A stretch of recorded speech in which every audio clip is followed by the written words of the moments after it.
Okay, it started. So it's our giver class, book class, 4 chapter, not chapter number 4, right? Yeah. And I forgot how we start from the assignment. We can do the questions on the assignment, or if somebody wants to summarize the chapter verbally, that's okay too. This is for you guys to practice speaking and talking, not for me. So would anyone like to summarize the chapter? I don't think that I can. Okay. Let's go to the questions then. Okay. And that'll give us a chance to talk. I'm sorry. Padlet link would be nice in these here in the. Sorry. Because it is secret, you know. I cannot find it from my Padlet, by the way. Okay. Do you know that it is a secret Padlet? I can't remember. I did not, I guess. You need the link. You can search if it's public. Is that what it is? I cannot find it from mine. You know, in the list of your Padlets, it's not there because it is secret. So you need to change the it to public. In this case, we'll be able to find it. All right. Okay, the first question we can discuss is between what ages must a child perform volunteer hours? I can do that. Okay. So the children start their volunteer hours at the age of 8 and they finalize them before 12. So this is the answer. Okay, so from 8 to 12. At 12, they don't have to do it anymore. No, because when they turn 12, they get their assignment. So. Okay.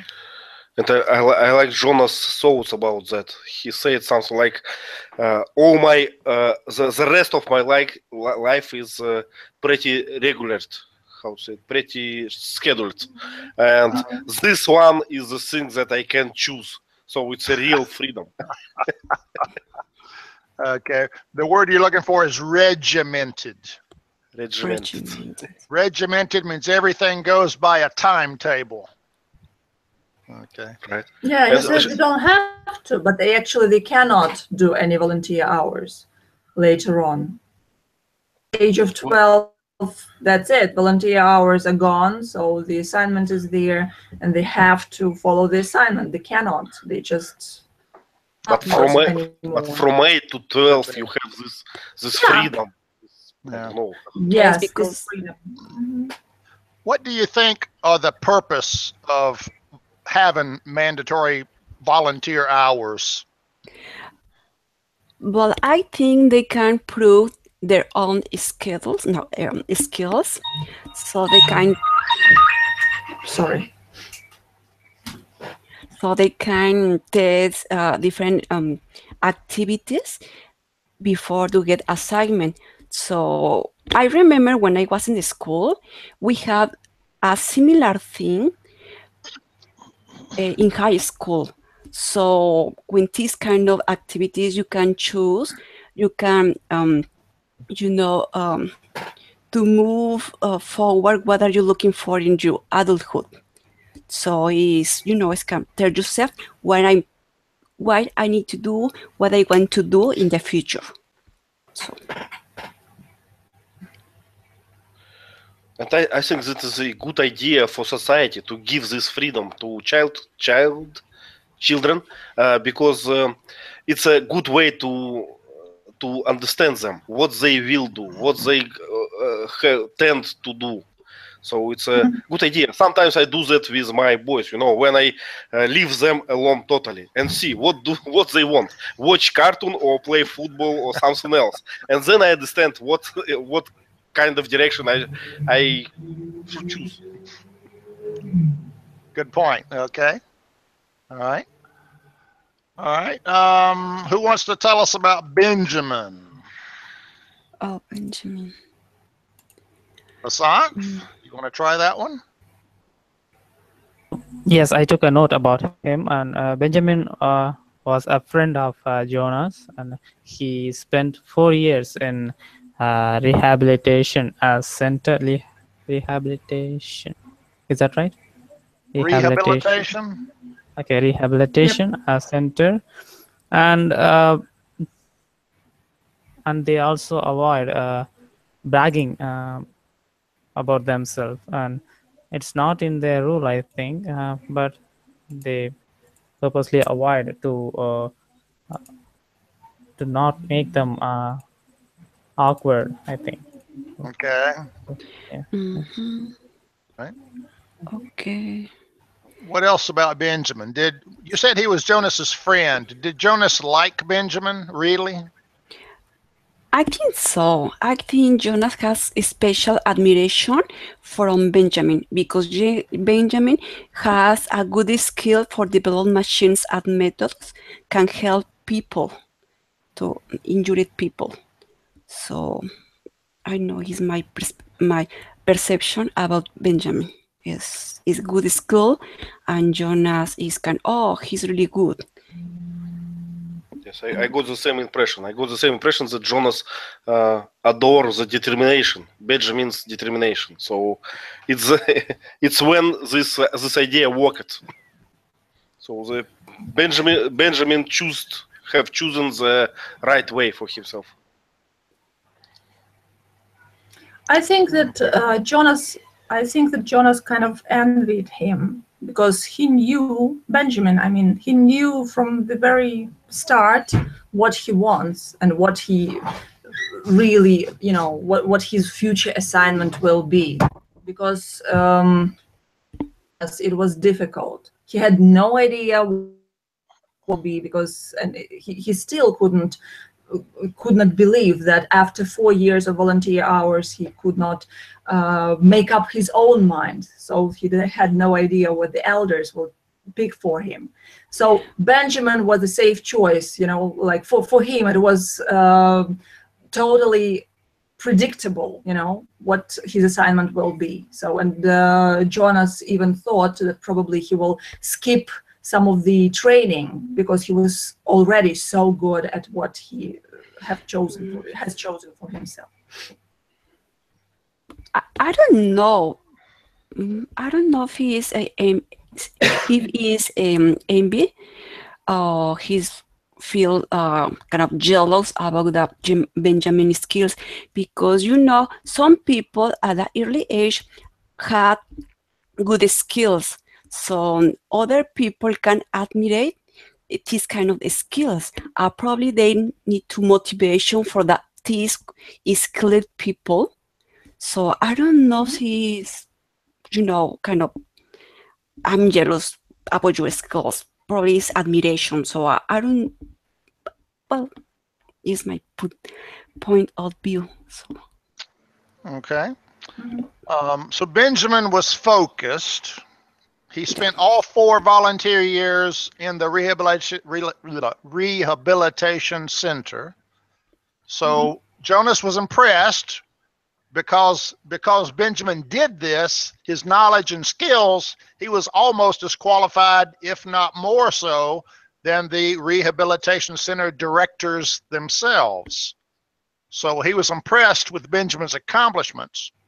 But it did say that he had not talked much with Benjamin about his accomplishments because of the rule against bragging and talking about people's achievements. So, okay. All right. So he was impressed. Okay.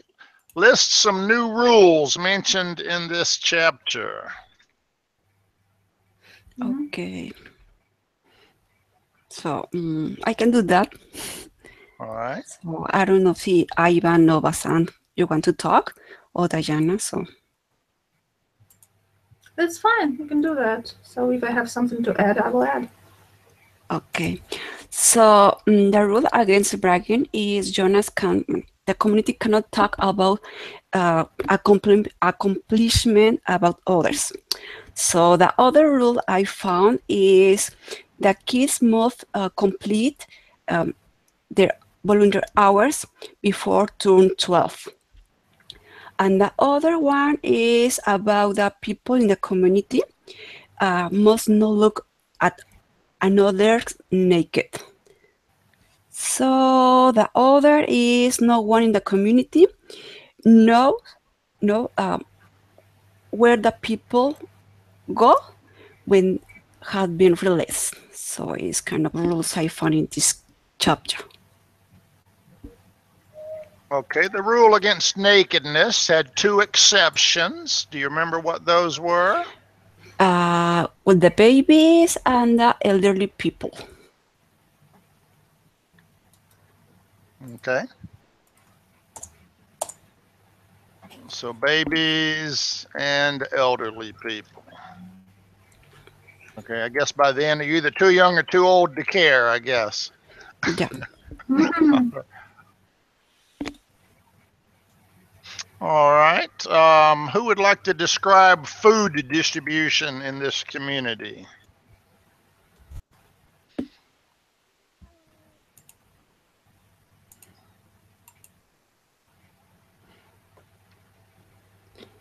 Come on, guys.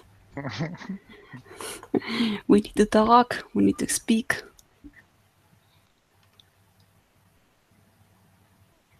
I hardly remember about the food distribution.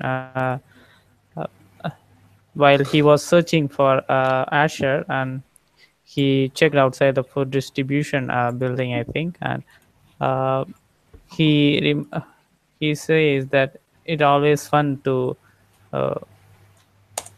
the food, and they were carrying some cartons. I don't know the meaning of that. Just boxes. Carton boxes. Oh, okay. Okay. So all the supplies are distributed. Are distributed in carton boxes. So that's very convenient. Every family unit has this box of supplies, which are delivered to you. That's it. So it sounds like they just deliver cartons of supplies of food to the dwellings. They take it to each person's house and deliver food. So it sounds like you don't go to the grocery store. It sounds like maybe kids on bicycles deliver food to people's houses. Sounds like India, Vasanth, your post office. Almost, get on the bicycle and deliver the food. Okay. So you don't even pick your own food, you know. So it doesn't really matter what your preferences are. So you're supposed to have the same kind of preferences, you know, or no preferences at all. You just have food. That's it. You could be right. I don't know. Yeah. All right. Okay. Who was Fiona? Tell me about Fiona. And you can search in the document for Fiona and, you know, look at the notes if you want to. Speaking is the important part.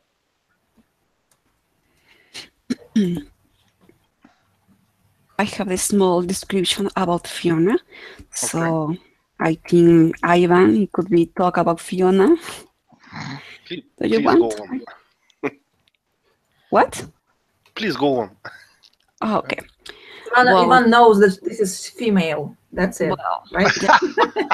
He knows the only thing he needs to know. It's a girl.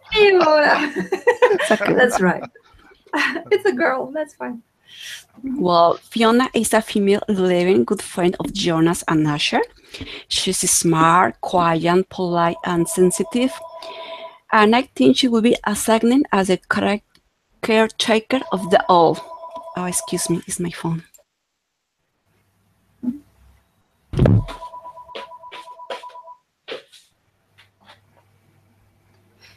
Okay.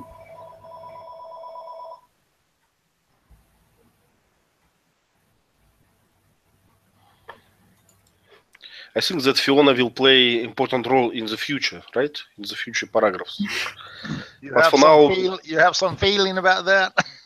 well, yes. Yeah, get some books read.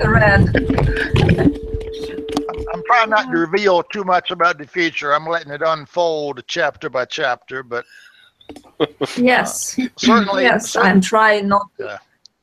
Go ahead. Try not to read further as well, because I just, but I read it a long time ago, so that's not, it is easy for me. It's kind of like the new impression again. Yeah, the details. Yeah. Okay. Okay, so as Tario said, Fiona's a girl. She's a friend of Jonas's. He liked her. She seemed to be a good girl, a good person. Okay. A sense of fun. So she was kind of, I guess, cheerful or liked to, enjoy herself. I don't know. Okay. So it didn't say much about her, but she was an 11 like him. So they were the same age group. All right. I think. So I liked the phrase that it didn't surprise him that she was working with Asher today, because she was different. She differed from him so much, She usually was. I don't know. When I read this line, I thought that probably. I don't know. She preferred his company, Asher's company. Fiona preferred his company, because he was so different from her. Like. She kind of balanced him out somehow, maybe. Well, it did say Asher was kind of a carefree kind of guy, right? Yeah. He didn't really focus on one thing. He just kind of rolled with the punches. Yeah. So maybe her sense of fun kind of liked that part of him. Yeah, but in that, and she was calm and polite and like many different things from Asher. Asher was like, this careless kind of guy. So probably she felt kind of attracted to that carelessness of his as well, And plus Jonas was hanging out with him all the time, so probably she felt something to Jonas as well. Who knows? Okay. But they're still small kids, like 11 years old. Yeah. Okay, our next question. What happens if you turn 12 and you have not done all of your volunteer hours? They will release you. No. Almost, but no. Well, actually, nobody knows for sure, but there was a rumor going on. I know, I like that. It's like, okay, so let me do a quick search. Okay. So Actually, they will give you just a grace period of 1 month, and you have to finish all those, or you have to cover all those volunteer hours, but there will not be any ceremony for you, and it's a disgrace for your career. So just can go. I'm sorry. Yeah, go on, please. No, so the kid has not finished his or her hours before turn 12. Just can go at the ceremony, but just in presence, but no applauses, no assignment, and they need to finish in short time for the assignment. But I'm not sure if the kid he will get his or her assignment, or just the committee of the elders just give them kind of labor work, or I don't know. I don't know if you get me what I'm trying to say. Not really. Yeah, I understood what you're trying to say. But actually, in the passage, they say that there was only one child who did not complete those volunteer hours. And actually, it was not like told, like a cautionary tale for the kids. It was the rumor. So the 11s themselves, they whispered in the classroom about such an awful case, And the child received an assignment, from the elders, but he was alone, or she was alone, you know, without, not in the ceremony, but alone and without any applause or anything else. So yeah, but the child received. So, but it was just one case, and you know, everybody dreaded that. So they wanted to, you know, complete those volunteer hours. So yeah, you said it was one case long ago. So it was a rumor long time ago. long time ago that didn't finish his hours. So you don't get an assignment. You get 1 month extension, and it doesn't say at this point what happens if you don't finish in your 1 month time slot. So we don't know yet, but that's just a rumor about one guy a long time ago. So it's a pretty conformist, obedient society. Okay. Yeah. It said. So do you think? Do you think that it really happened, or maybe it is just a rumor?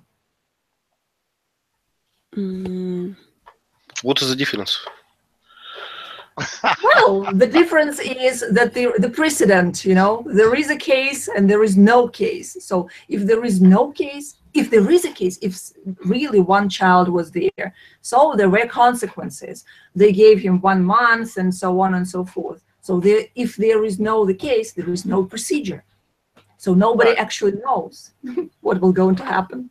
And if you know that he's given 1 month, what if he doesn't complete that? Now we don't know what would happen. Right. So it adds a little mystery to it, you know? Sure.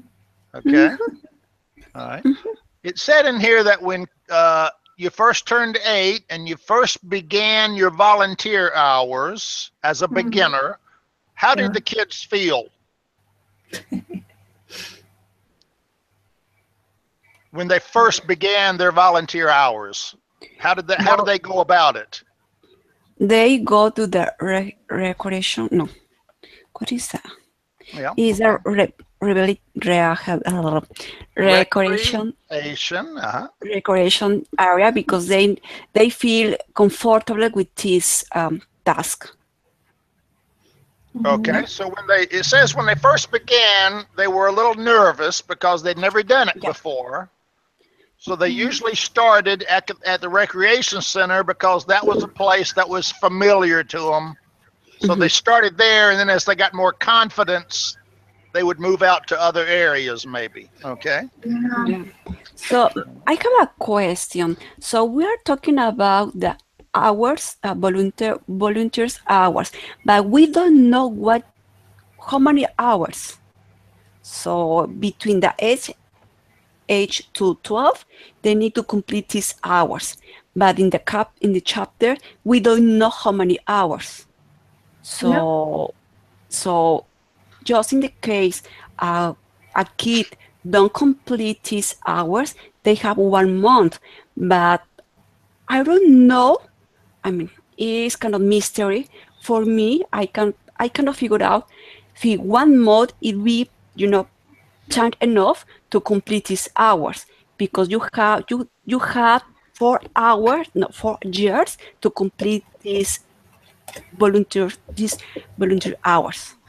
So I think the 1 month extension is not to do all 4 years in 1 month, but if you were like maybe 5 hours short or 10 hours short because maybe you were sick a few days. I think the intent of the 1 month is just a few hours that you might have missed. So when the kid need, to get their his or her assignment, probably they get a punishment because they don't complete these hours. So probably they can get somehow a low-level assignment for not complete these volunteer hours. Well, but there was no such case. Everybody completed their hours. No such case, you see. So, can you imagine? Can you imagine someone not completing those hours? What a child of 8 would do alone, without going to the somewhere, you know, like everybody should do this, and they all conform to the rules. They follow the rules step by step. So I just cannot imagine the situation that someone would decide to play hockey and not to do what he is, supposed to do. I think the 1 month extension is not to do all 4 years in 1 month, but if you were like maybe 5 hours short or 10 hours short because maybe you were sick a few days, I think the intent of the 1 month is just a few hours that you might have missed. So I mean, we know that it seemed like they monitor everyone. So if you're not doing your volunteer hours, somebody's probably going to speak to you. Well, if they have have to sign this sheet, this special sheet when they come to this place of volunteering place, and then the I don't know, the officer, someone should put the stamp, as it was described here in the chapter. So of course they monitor it closely. They said it's just closely monitor every single hour of your work. Mm-hmm. Okay, so do you remember where it said you document your volunteer hours? Well, in the chapter tells about when Jonas goes to the older center, the person in charge, kind of secretary, I don't know is the right name, but he needs to sign up of the ship, and she can, I mean, the committee of the elders can track how many hours you are doing in your volunteer hours. Okay. What building? What I'm asking is, what building do you go to record those hours? It's probably in the Hall of Open Records. Okay. What does open record mean? Let me see if Vasant can get this one. What's an open record, do you think? The Hall of Open Records. As opposed to closed records. Okay.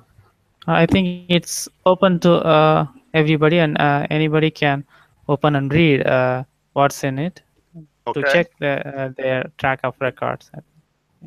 Okay, so it's open information. Anybody can go in there and see who's done how many hours. Okay, good. All right. Okay.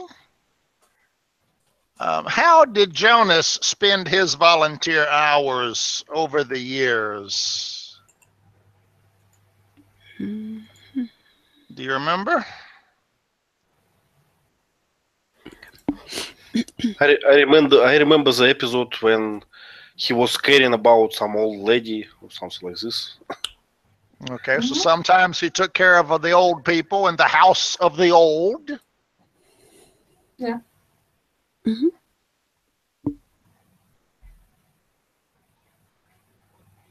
So actually, he did everything. Over those 4 years, he tried all the, I don't know, all the assignments, all the possibilities. So he's been everywhere. That's why he was not sure what his assignment will be. Okay. So he didn't do like Benjamin. He didn't stay in one area the whole time. He kind of moved around and tried different things. Food delivery, taking care of old people. Okay. Yeah, and he liked that. He liked that a lot. So he, somewhere in this chapter, he said that he enjoyed experiencing these differences. Differences. I think that probably it was like his idea of this freedom. That was the only free time for him. So the only choice he could make. So, and that's why he tried to make as many different choices as was possible in that society. Okay, Tariel posted the text that talks about that. Would you like to read that for us, Tariel? Oh, sure. Jonas was glad that he had, over the years, chosen to do his hours in variety of places so that he could experience the differences. He realized that not focusing on one area meant he was left with not the slightest idea, not even a guess of what his assignment would be. Okay, so he liked variety. Okay. Yeah.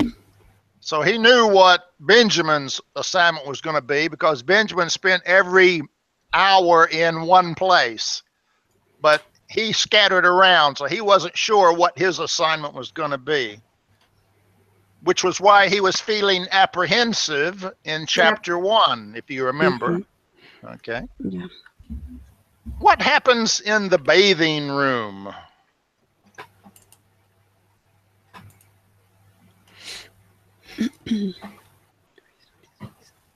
In the Vasanth, bathing you're room, awful people quiet. bathe. Okay. Vasant, ahead. can you describe us? Yes, when Jonas entered the bathing room, uh, Asher and Fiona were, how do we call it? They were bathing the elderly people, Mhm. each one of them, and and Fiona didn't pay much attention to Jonas because she was focused to what she was doing, and Jonah entered and he decided to take care of another old lady. And Larissa. yes, her name was I think Larissa, right? Okay. And they were talking about uh, the latest event that happened there in the house of old people. Okay. It's interesting. So Larissa shares with Jonas about Roberto and the other. What is the name of the other elderly? Yes, Roberto and let me see. Edna. Oh, There's a Edna. Roberto. Larissa and no, Roberto and Edna release. She spoke with Jonas about the releases. When Jonas took her for the bathing, and she started talking about Roberto release and Edna. Okay, so in the house of the old, there was a bathing room where volunteers bathed the old people. And Larissa was one of the old people, and she liked to talk, so she talked about Roberto and Edna. Okay, all right. So that's good enough for right now for the bathing room. What is the telling of one's life ceremony about?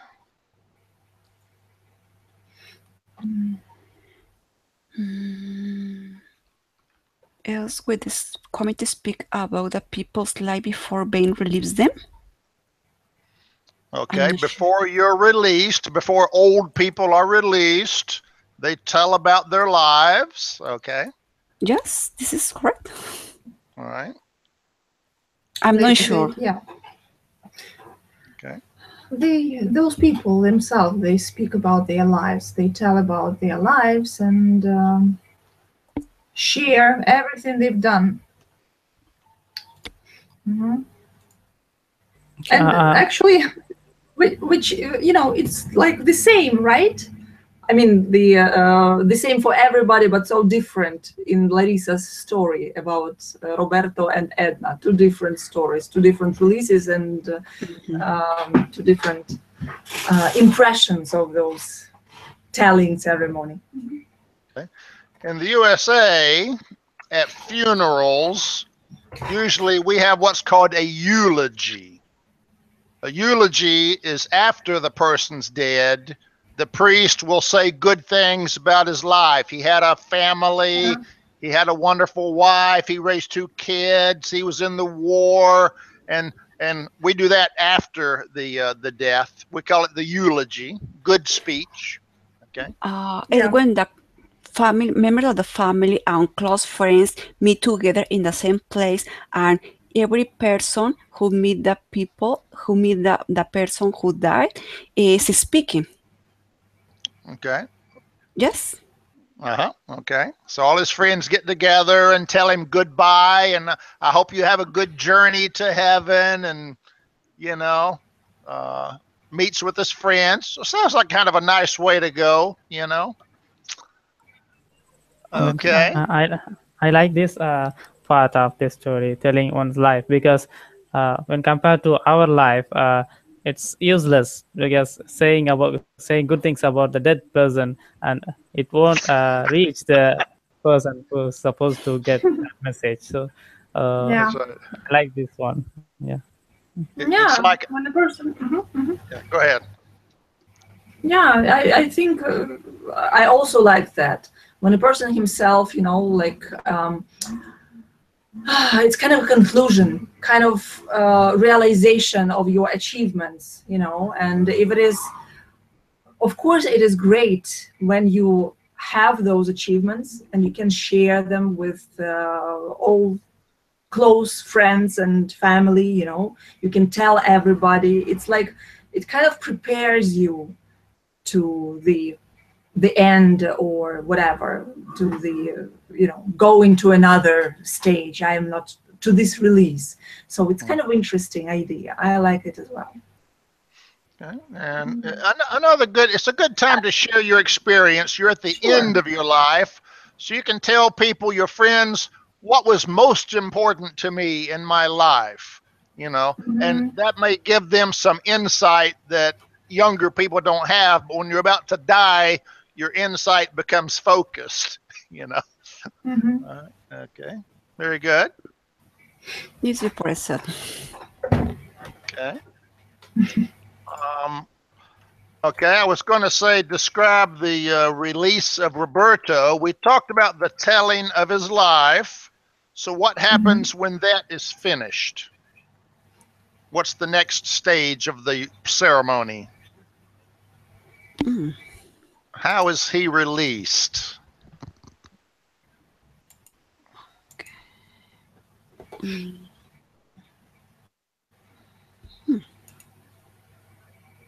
Okay.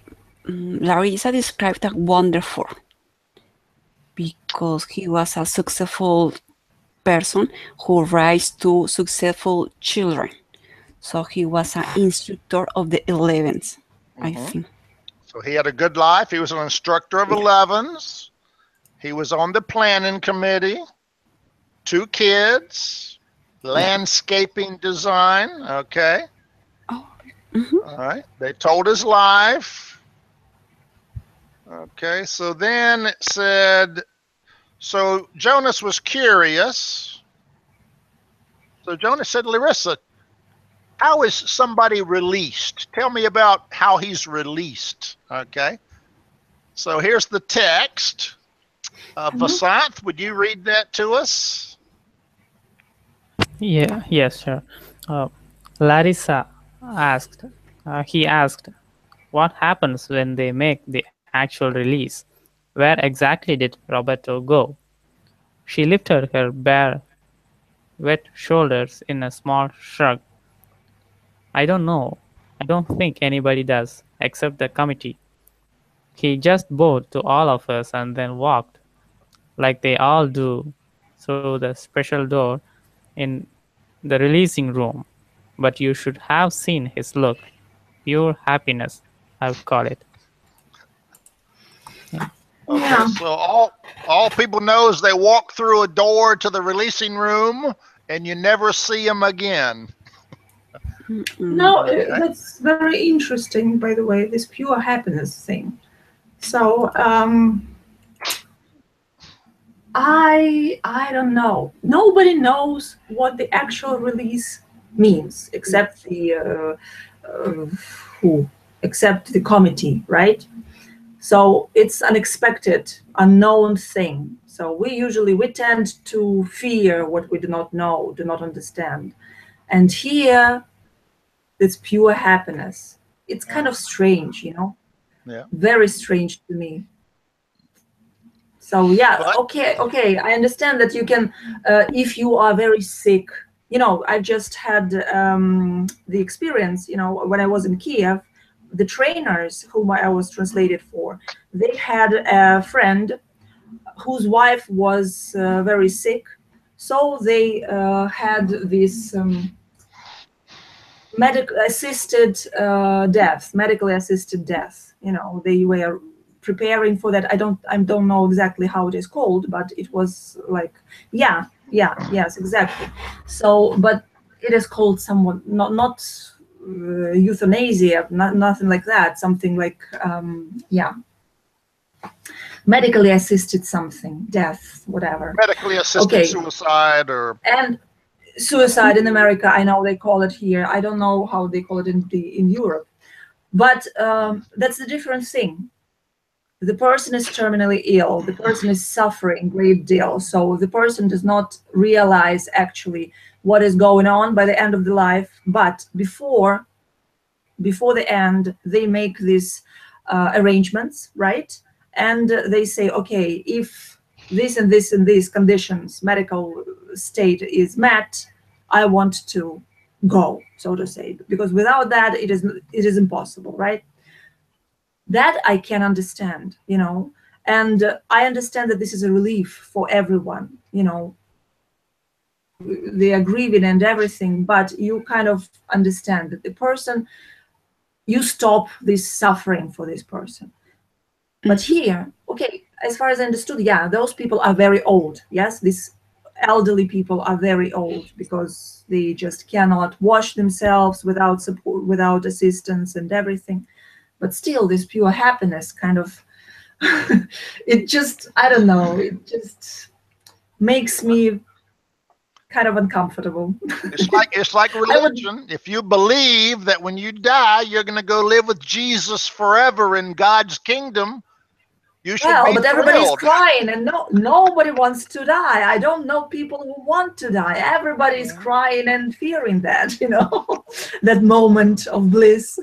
Sounds like they don't believe deep in their heart. Well, yeah, kind of, yes, interesting. Roberto did. He believed he was going to a better place. Yeah. And happy to do it. Okay. Had such a great life that he was happy to live it. Okay. Tell us about Edna. Who was Edna?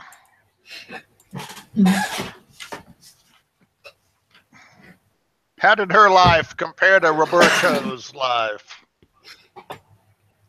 Again, both mothers. Okay. I can do that. Okay. So Edna was an old woman who lived in the house of the old.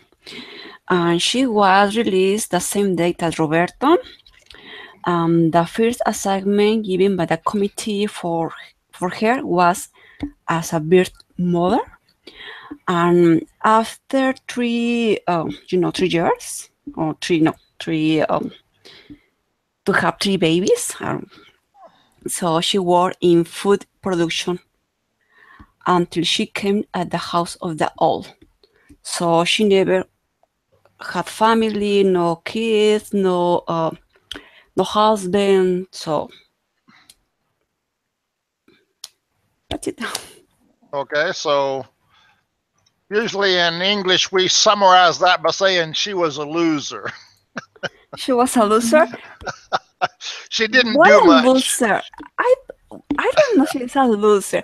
Probably she didn't have the good opportunity to choose her assignment because she was a birth mother. But you know, after when you are a birth mother, you need to be a laborer. Laborer. So, well, it's too bad for her. Okay. She didn't got any opportunity to choose. Well, no for a assignment for other skill assignment. So. Okay, so she was chosen to be a birth mother, maybe because she didn't demonstrate any skills in life. And then after that, she went to food production and delivered food, grew old, and was released. Okay. All right. Well, she's a loser, but well, okay. Okay. Well, that's what Larissa thought. Larissa said she's not too smart. They tried to make her life sound wonderful, but it wasn't a wonderful life. So she had the impression that Edna was kind of a loser. Loser because her speak was boring. Yeah. Okay. Okay. We've talked about where does one go after being released already. You go into the releasing room. So let's go to the critical thinking questions. Why do you think elderly people are released as a matter of routine?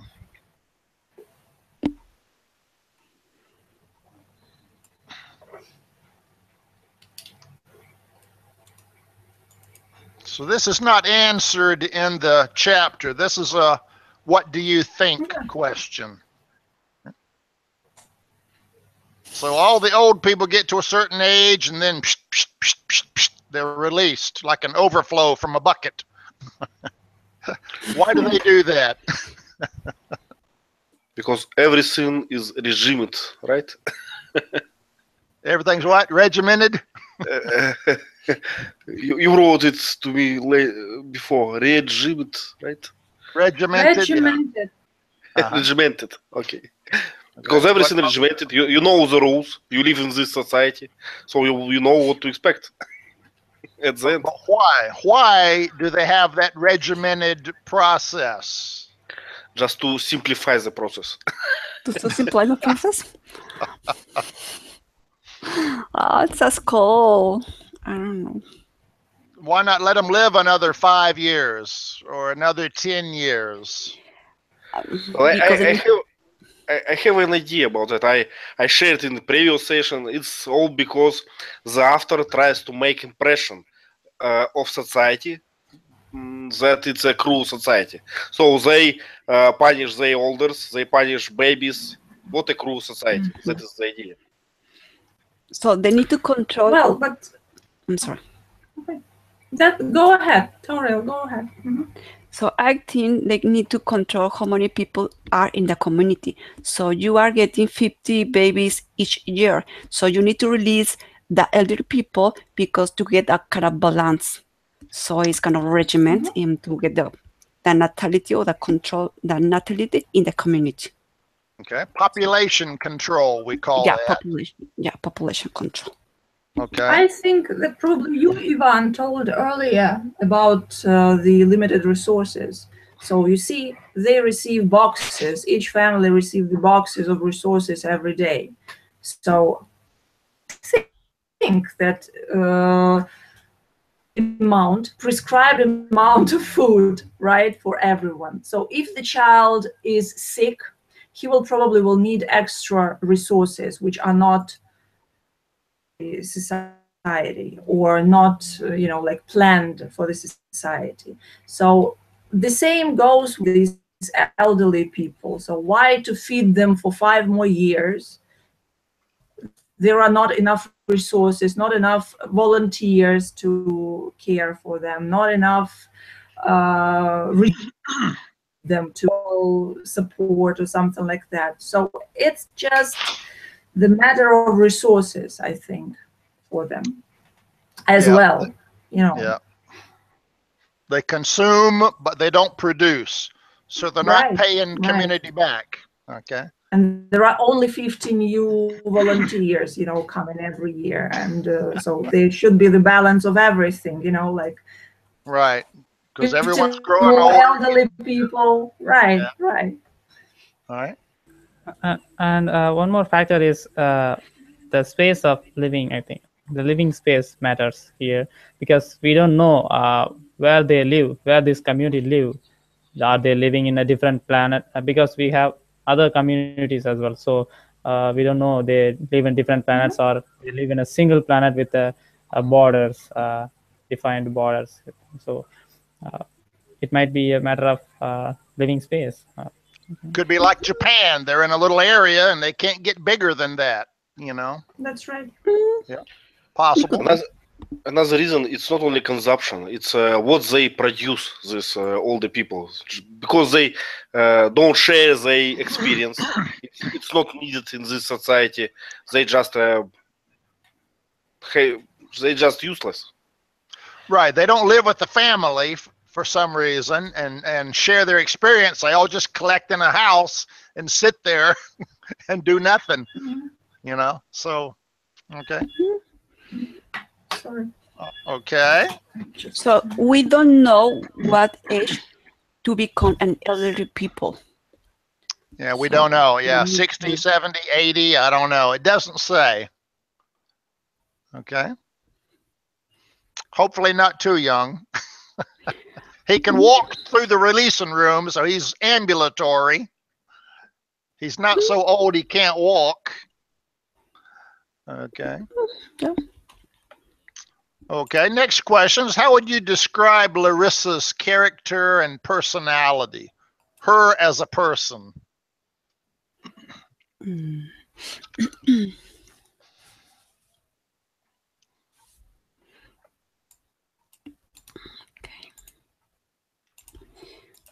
A usual elder lady who's gossiping about another elder lady. I don't know. Okay, so she liked to gossip. Okay. Yeah, Seems she like. likes to talk. Yeah, she is friendly. I think she is sarcastic. Okay. She is chill and fault-finding. Fault-finding person. Fault finding. Okay. Fault-finding, yeah. I think she is very friendly. Fault-finding. Okay. All right. Yeah. Why is she fault finding? I think that she just, she's sincere. So Jonas was interested and she wanted to share. He was really interested in this release ceremony, and she seemed really, surprised about why she was thinking, like it was the first time she was thinking about why they don't allow young people, kids, to go into those ceremonies. Like actually it could be a good idea for the young people to listen to those telling ceremony, to listen to those stories of those old people. So I don't know. So actually it's a good question why they don't allow young people to go and listen to those stories and to understand what can be, what your life would look like. Reason to tell your friends and family who knows everything about you. So what's the point? I don't know. Yeah, I don't know. It never explains why the kids can't go. Okay. Not enough room in the room. And that sounded That's like it. that was it. That wasn't. It was just a small room. Yeah. Small room, and I like that they also laughed about. She laughed about Jonas's sly comment about the committee, suggestion to that committee. We know from the previous chapter that the suggestion to the committee means that it will never happen in real life. So. Okay. Mhm. Okay. So she It was funny. Okay. I think maybe what Toriel's getting at with the fault finding is she was discerning. She looked at Roberto's life and she looked at Edna's life and she said, Exactly. "Oh, this guy was wonderful. He did so many things." But she Edna, did anything. she didn't do much. I don't think she was even smart, So, Mhm. so she was very discerning as far as evaluating people, and so she was a little bit intelligent anyway. Yeah. Now, one thing about her, she whispered, she confided, "I don't think Edna's very smart." So publicly, she worries about following the rules, but privately, she just breaks does the what rules. she's thinking. So Well, she she does not care much about them, actually. What's the point to care about them when you're released tomorrow? That's a good point. What can they do to you? Release you? Yeah. Okay. All right. I think she's cool. I like those Larissa lady. She's just don't. She seemed down to earth. She saw a good person and called it a good person. She saw a person that wasn't too good and said, "That person's not too good." So she called it like she saw it. Actually, she was not. I don't think that it's her personal opinion, so to say. It was like the society, like Jonah's mother also thought that birth mothers are people with no intelligence, no skills, nothing. So it was like this the view of the society, not her personal view. So if you are a birth mother and then you work in like a laborer, you are not a clever person. That's like a given thing. So it's not like something like fault or something like that. It's like that's like given, like the status quo, Yeah. I mean, what it is.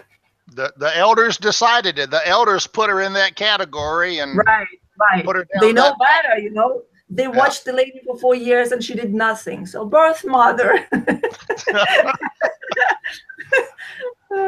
Okay. All right, and our time is almost up. Our last question we've kind of covered, but it was compare Benjamin to Jonas. How are they alike or how are they different?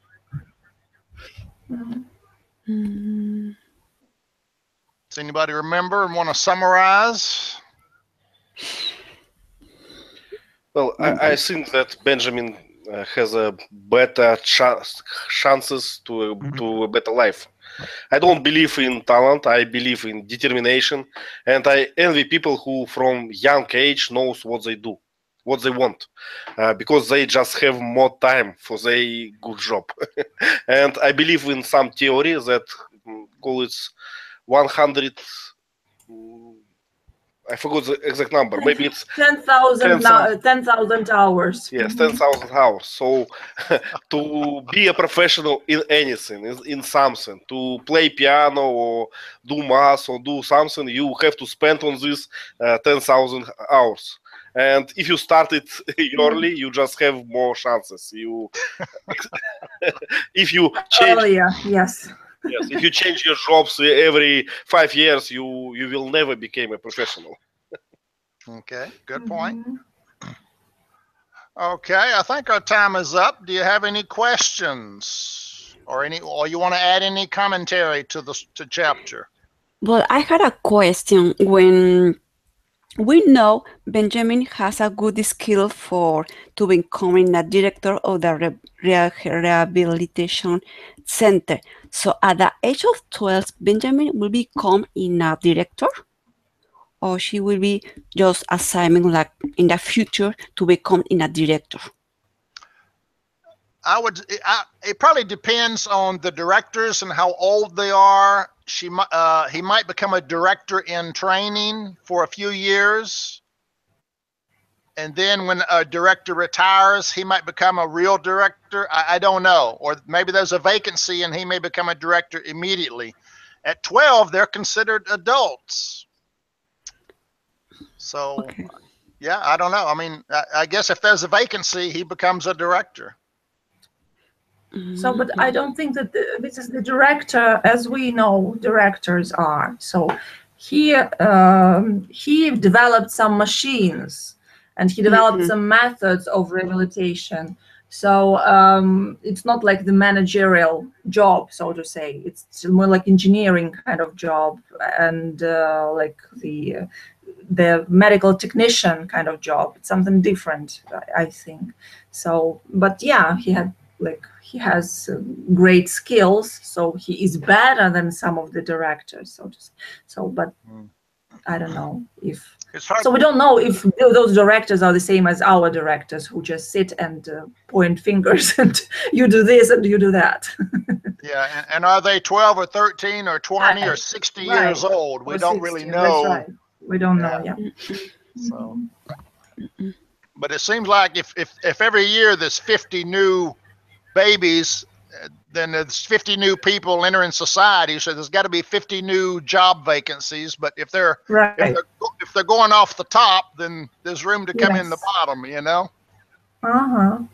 I guess. Yeah. Okay. Some training. Yeah, some years of training as well. They have to do their training. So. Yeah. So he'll be a student. So he might be a director in training for 5 or 10 years. I don't know. Yeah, sure. Yeah. Okay. Any other questions? Nope. Okay, good discussion. I'll give you a new assignment and we'll see you next time. Thank you. Thank you very much. Thanks for coming, everybody. Bye-bye.